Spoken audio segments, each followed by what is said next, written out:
Assalamualaikum warahmatullahi wabarakatuh.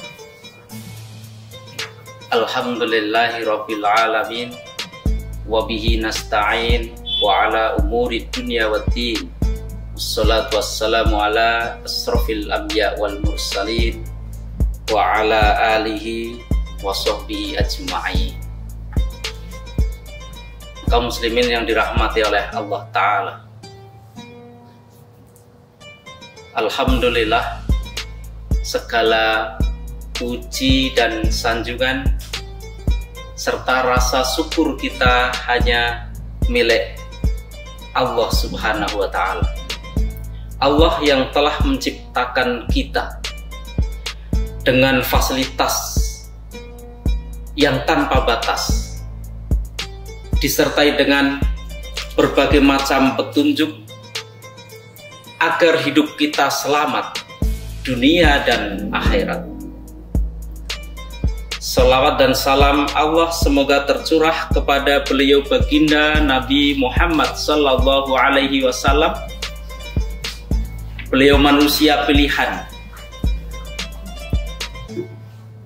yang menjadi teladan umat manusia. Semoga kita bisa menghidupkan sunnah beliau. Kaum muslimin rahimakumullah, sungguh pada hari ini kita ditempatkan oleh Allah pada bulan yang mulia, bulan yang di dalamnya dipenuhi dengan berbagai macam fadilah keutamaan. Ini artinya kita sedang diproses oleh Allah untuk dimuliakan. Kaum muslimin rahimakumullah, pada kesempatan ini tema yang ingin saya sampaikan adalah keindahan di balik perbedaan. Salah seorang penulis sejarah, Dr. Muhammad Ilyas Abdul Ghani, menuturkan di dalam bukunya yang berjudul Sejarah Madinah,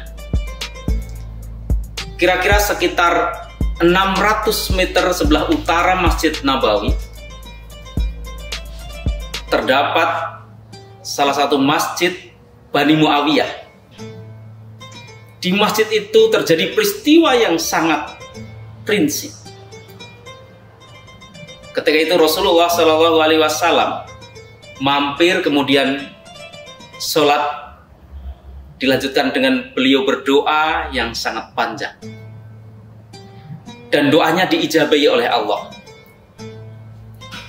Kemudian disitulah Masjid Bani Muawiyah diubah namanya menjadi Masjid Ijabah. Kaum muslimin rahimakumullah, ada salah satu riwayat dari Imam Muslim yang diriwayatkan oleh Amir bin Sa'ad, yaitu ketika Rasulullah perjalanan dari perbukitan, kemudian beliau masuk ke kampung Bani Muawiyah, kemudian ke masjid itu sholat dan berdoa yang sangat panjang. Kemudian beliau menghadap kepada para sahabatnya, kemudian berkata, aku telah berdoa kepada Allah 3 hal, yang 2 diijabahi, dikabulkan oleh Allah, yang 1 tidak dikabulkan oleh Allah.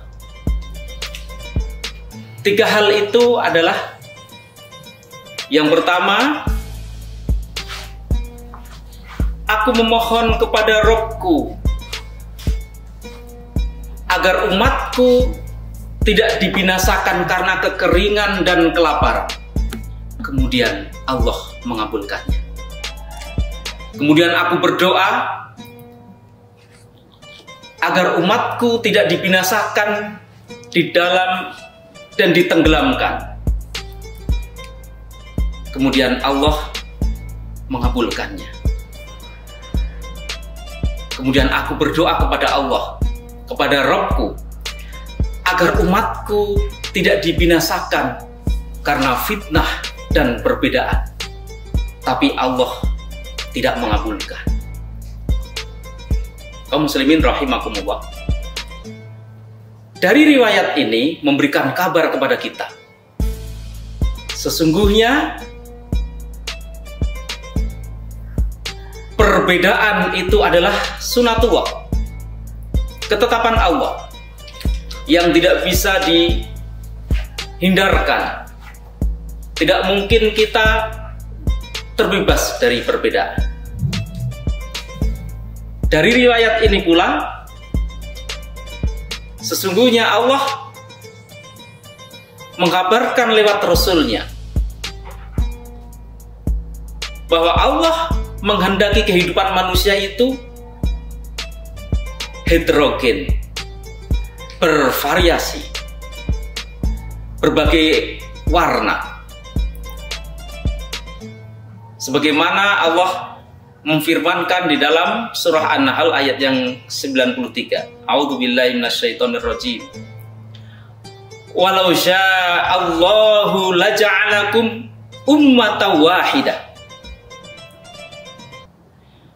Dan jikalau Allah menghendaki, niscaya akan menjadikan umat ini umat yang satu. Di ayat yang lain, sebagaimana termaktub di dalam surah Ar-Rum ayat yang ke-22. A'udzubillahi minasyaitonirrajim. Wa min ayatihi khalqus samawati wal ard wa ikhtilafi alsinatikum wa alwanikum. Dan dari tanda-tanda kekuasaan Allah, Allah menciptakan langit dan bumi dan perbedaan bahasa dan perbedaan warna kulit. Subhanallah, alhamdulillah, wala ilaha illallah, wallahu akbar.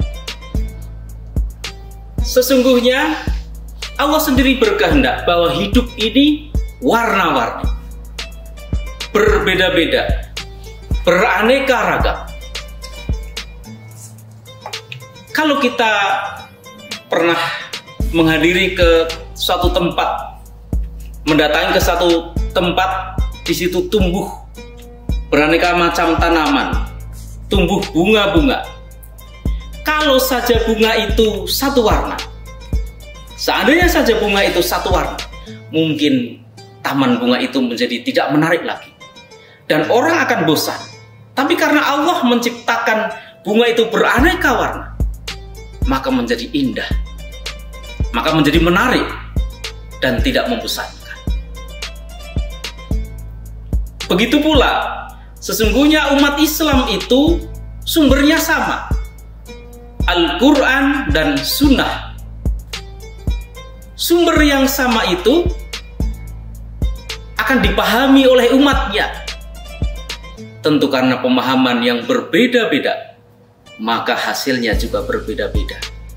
Itulah keragaman. Maka dengan perbedaan itu sesuatu yang lumrah, sunatullah. Perbedaan itu pula menjadikan hidup terjadi dinamisasi. Akan tetapi jangan sampai dengan perbedaan itu orang saling mencaci, orang saling mendalimi, bahkan terjadi konflik yang berkepanjangan hanya gara-gara beda pemikiran, hanya gara-gara beda persoalan baju, hanya karena beda latar belakang golongan. Maka orang-orang yang seperti sesungguhnya tidak memahami makna perbedaan. Justru dengan perbedaan itulah menjadi hasanah, menjadi perpustakaan pemikiran. Kita ingat, para imam madhab berbeda antara satu dengan yang lainnya. Mereka saling menghargai, mereka saling menghormati, dan tidak pernah menyalahkan, apalagi menjatuhkan pemikiran madhab lain yang berbeda. Tapi justru saling menghargai. Madhab satu dengan yang lain justru saling menghormati. Inilah contoh yang diberikan oleh mereka para imam madhab. Nah, kita ini sesungguhnya banyak mengikuti pemikiran-pemikiran mereka. Sudah semestinya secara moral juga mengikuti karakter moral mereka. Menghargai terhadap pemikiran orang lain. Inilah yang dalam bahasa agama disebut dengan tasamuh. Tasamuh yaitu toleransi, menghargai, mengerti, memahami apa yang menjadi pemikiran orang lain. Maka di dalam fikih pun di sana dijelaskan terdapat berbagai macam pemikiran, bahkan pemikiran keagamaan yang sangat beragam. Itulah kemudian disebut tanawuh, keragaman dalam beragama. Dan keragaman itu tentu yang terjadi semestinya tidak pada keimanan, tidak terjadi pada keyakinan atau persoalan tauhid, tetapi lebih cenderung kepada persoalan furu', persoalan fikih. Nah, karena fikih itulah pemikiran, maka ketika pemikiran satu dengan yang lain itu muncul, sudah semestinya tidak untuk dibenturkan antara pemikiran satu dengan pemikiran yang lain, karena fikih itu bukan untuk dikonfrontasikan, maka tidak akan mungkin ketemu. Itulah jalan pemikiran. Oleh karena itu, tidaklah dibenarkan lagi seseorang hanya karena perbedaan sehingga menimbulkan kebencian yang mendalam, menimbulkan permusuhan yang tidak pernah berhenti, menimbulkan perselisihan yang semakin meruncing, atau memaksakan pendapatnya atau kehendaknya kepada orang lain untuk mengikutinya. Justru dengan perbedaan itulah kita bisa mengerti keragaman di dalam kehidupan ini. Semoga Allah Subhanahu wa Ta'ala memberikan hidayahnya kepada kita, senantiasa menjaga ukhuwah kita antar sesama kita satu dengan yang lain untuk saling menghargai, saling menghormati, memiliki sikap tasamuh. Dan inilah yang kita harapkan semuanya, sehingga umat Islam ini akan senantiasa bersatu, bergerak bersama-sama di dalam perbedaannya. Demikian, semoga bermanfaat. Terima kasih. Wa akhiran billahi taufiq wal hidayah. Assalamualaikum warahmatullahi wabarakatuh.